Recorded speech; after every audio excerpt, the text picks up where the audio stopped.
My name is Ross Steinborn. I work with the YWCA North Shore Rape Crisis Center. So we serve sexual assault survivors, and we do sexual assault and consent education all on the North Shore. Our offices are in Lynn, but we love to work with Wakefield. And I remember my first meeting, my first time I met Bob for the WAAV, the Wakefield Alliance Against Violence. I met Bob at a yellow dress, and I said, "Bob, when's your guys' meetings?" And he said, "It's tomorrow at 8:30 in the morning." And I said, "I'll be there."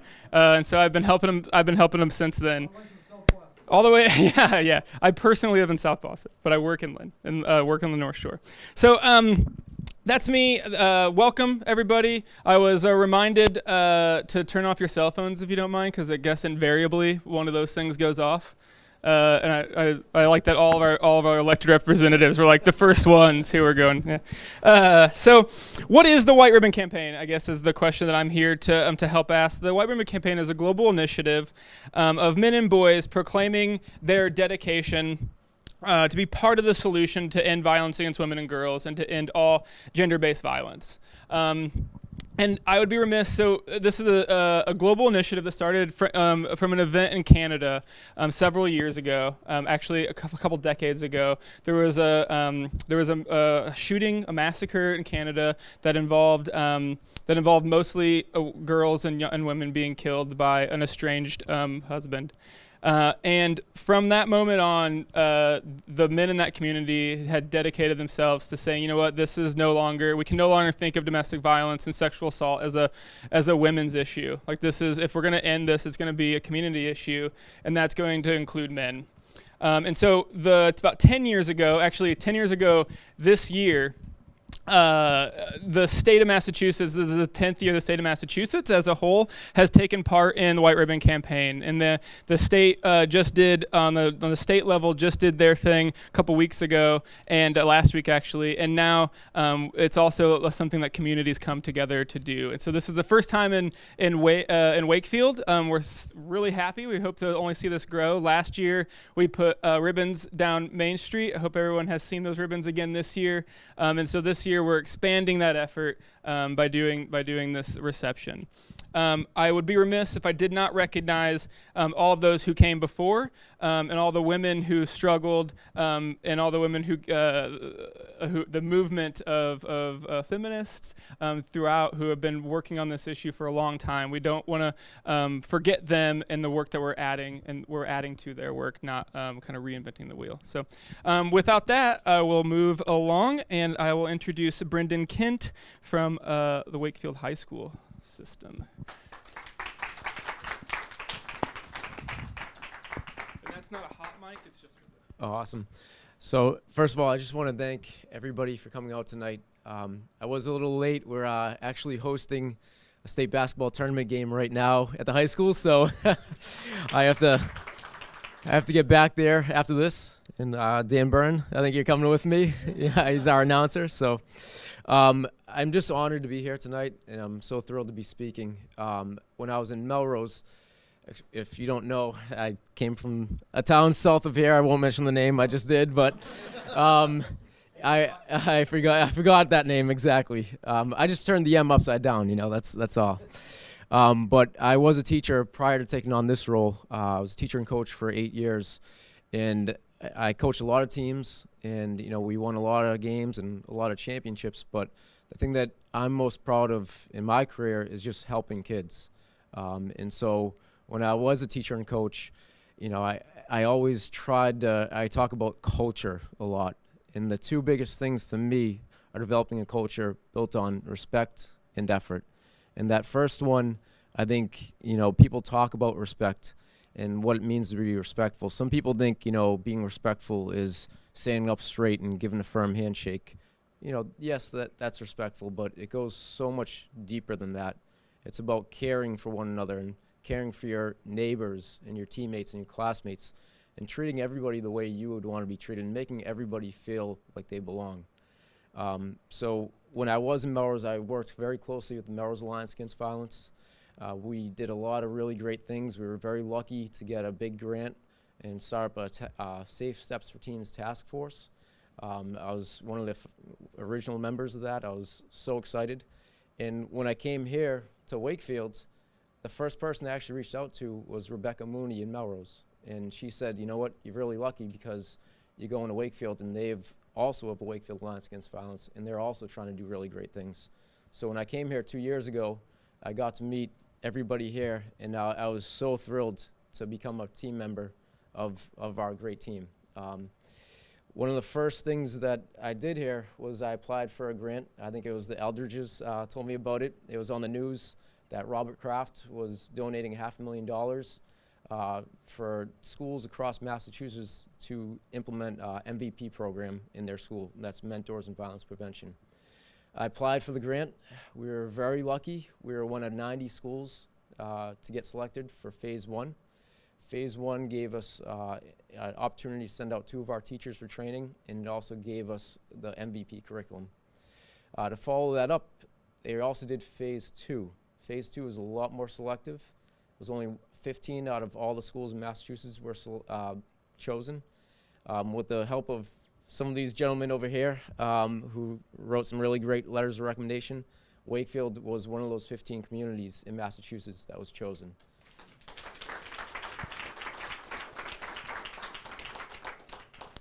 So we're going to be joining a lot of other really great programs in the state. There's some communities like Wayland and Melrose and Lincoln-Sudbury who already have this program in their schools. I actually met with our principal, Rich Metropolis, last week about logistics. Professors from Northeastern are going to be coming out next month to train up to 30 students and up to 50 staff members in this unbelievable program. And I'm just so excited. It's going to be implemented next year. And also we have Ross Steinburn's going to be helping us out. Ross just spoke. So I'm so unbelievably excited to develop that relationship with Ross and with Northeastern and with the Attorney General's office and really do some great things in our community. I think this is really going to help our school and help our community. So I'm just excited, and I just want to thank everybody here for all of your help. It couldn't have been done without everybody's help. So just want to thank you, and I'm excited for the future. Get some really great things. Before Brendan sits down, I want to note that the ribbons this year that were hung up by, I can't remember their names, I should have brought this with them, but 3 of our football team, some of the 3 of the varsity football team walked around and helped us hang up those ribbons. So, yeah, thank you very much. That's great. Oh, so I'll also play MC here. So next up, we're going to have Officer Amy Rando. She's the Family Services Officer with the Wakefield Police Department. Hi, everybody. I'm excited to be speaking here to everyone tonight. I'm thrilled that so many people in the community came out to support this amazing event. So as the Family Services Officer in Wakefield, I work very close with our survivors of domestic violence and with families that are struggling with these problems that affect our community just like many of the other communities that are surrounding us. I am part of a high-risk domestic violence team where we actually have 9 Wakefield people who are on that team. It's a collaboration between people who work in the courts, supportive services, probation department, all working together to make sure that we keep our survivors safe. In the last 5 months, so since October 1st, we've had 25 arrests for domestic violence related charges. We've had 110 domestic disputes and people also seeking domestic advice for the situations that they're in. And those charges have ranged from a misdemeanor assault and battery all the way to attempted murder. So it's something that a lot of people aren't comfortable with coming out and speaking to the public about, you know, what's going on inside their home. So I'm thrilled that I'm in a position where I've had people from other towns actually call saying, I hear what you do in Wakefield. I'm not a resident. What can I do? What resources are around me? So I'm excited that what we have going on in Wakefield is reaching beyond our borders and people are coming out and seeking help for the situations that they're in. And it's still a problem that Wakefield has today, and I think that WAAV is making a difference with everything that they're offering. And I hope to see changes in the future. I hope that someday my position won't be needed and that we won't have victims and we'll just have survivors. So thank you all for being here. Thank you to all the men who are going to be taking a pledge to help be part of the solution tonight. Thanks. I think I'll get an earful at our next meeting if I don't say that Wakefield Alliance Against Violence meets the 3rd Wednesday at 8:30 in the morning at the TV station. CAT, yes. So please join us. So right after that, we're going to hear from Maureen Butt, the Public Policy Director of Rosie's Place. Thank you very much. Hi, thank you all for coming. So I get to talk a little bit about what I do every day outside of Wakefield. I'm the Director of Public Policy at Rosie's Place. Have any of you guys been to Rosie's Place? Volunteer there? Oh, some of you guys have. That's great. Come back. Welcome back. And for those that haven't come to visit, you are welcome to give me a call, shoot me an email, and I will give you a tour there. But I'll tell you a little bit about Rosie's Place and how we got started and how it relates to today. So Rosie's Place was created 43 years ago, and it's actually the first women's shelter in the entire country. And we see 12,000 women a year. We have 3 meals a day, we have a food pantry, we have legal services, a public policy department, we have an outreach van, we have 20 beds for women who need a bed, and we've had that for 43 years, and we've never had an empty bed in 43 years. If you come, we're located in the south end of Boston. Our need keeps on increasing. We keep on talking about our optimal goal is to put ourselves out of business, and that's just not going to happen anytime soon. Officer Rando was talking about the numbers, and something we talk about at Rosie's Place is that we think those numbers are drastically underreported. So a lot of women who come to us don't talk about domestic violence, they don't talk about abuse, they don't talk about any of that stuff. They don't go to their police, they don't report it, whatever situation they're in. Of the 12,000 women that we see every year and the hundreds of thousands that we've seen over the last 40 years, most have experienced some sort of complex trauma, whether it be domestic violence, child abuse, or some other form of trauma, sexual assault. And we at Rosie's Place truly believe that it's a safe haven for anyone to come and give you whatever sort of services that you need.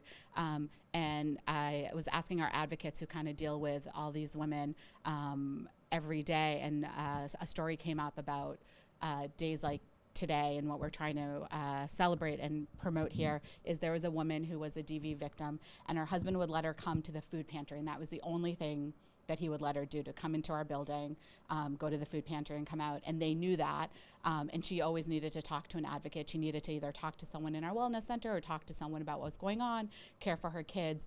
And so we tried to help her in any way we could. And so the way that they helped her was, you know, as soon as she came in, her husband would be waiting in the parking lot.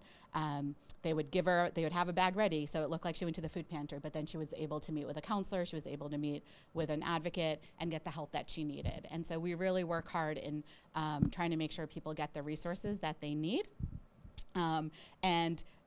We are not all women, so we serve anyone who self-identifies as a woman, but we have male employees and we have male volunteers. Some of you guys raised your hands. And so that's something I can say is I love this month. I think it's a great month for men to kind of focus and take the pledge that some of you guys are taking on later on today. And then I encourage you that go beyond the month. So come volunteer. Come, we have English classes, teach a class, serve a meal. You don't need to be a good cook to come serve a meal. You can work in our food pantry. We have lots of volunteer opportunities. And like I said, it's 12,000 women a year, and most of them are victims of some sort of assault or DV. So you will be carrying on the pledge you take on today further throughout the year. So thank you.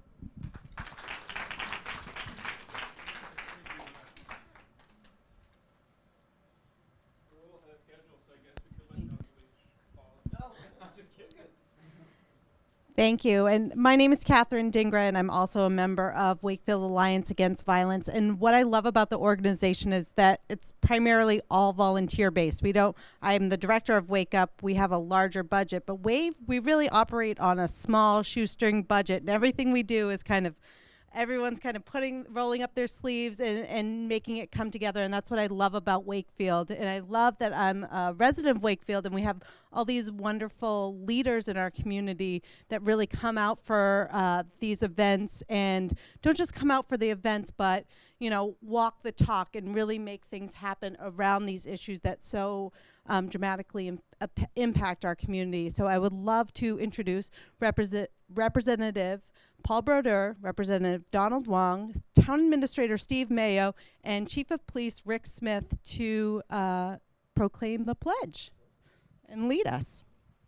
If you guys want to stand in front of the podium, probably sure. A better visual.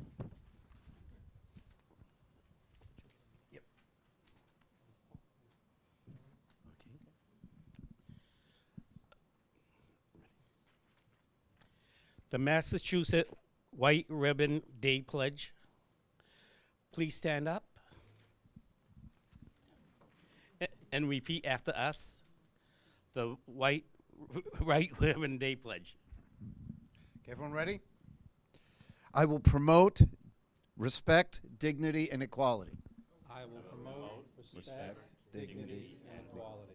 I will speak out against attitudes and behaviors that contribute to sexual assault and domestic violence. I will speak out against attitude and behaviors that contribute to sexual assault and domestic violence. I will remind myself and others that gender violence is a men's issue that affects all of us, regardless of our backgrounds and identities.